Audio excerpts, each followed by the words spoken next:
И ти ли си тук за микронидлинга? Искаш да ти покажа как се прави? Те Lipskin са си го написали на сайта, имат наръчник за употреба. Добре, айде ще ти покажа. Първа стъпка е да дезинфектирате дермаролера със специалния дезинфектиращ спрей от базовия комплект на Lipskin. Напръскайте главата на дермаролера със специалния дезинфектант и го оставете да изсъхне за 10-15 минути. Докато чакаш дермаролера да изсъхне напълно, почисти лицето си много добре. След почистване, нанеси желания продукт с активна съставка, с който си решил да третираш кожата си. Аз, например, използвам витамин С серума от сайта на Lipskin за заличаване на белези от акне и пигментни петна. Повече информация за предимствата на витамин С може да откриете в блога на сайта на Lipskin. След нанасянето на активната съставка идва ред на самата микронидлинг терапия.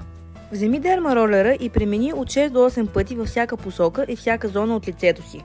Като внимаваш след всяко преминаване да повдигаш дермаролера, а не да го приплъзваш обратно.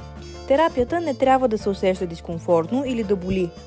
След като преминеш през всяка зона от лицето си, е време да почистиш своя дермаролер. Изпъкни добре с хладка вода и напръскай отново с дезинфектиращия спрей. Върни го обратно в кутията и изчакай да изсъхне изцяло преди да затвориш капака. След процедурата кожата е добре подготвена за хидратация. Може да използваш специализирана маска, крем или отново серум, който да подпомага по-бързото възстановяване на кожата.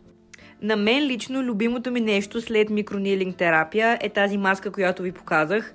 Не мога да ви опиша колко невероятно се усеща кожата след това. И последната стъпка, но не по важност, е поставянето на слънцезащитен крем SPF поне 30. За повече информация относно процедурата може да посетиш сайта на Lipskin.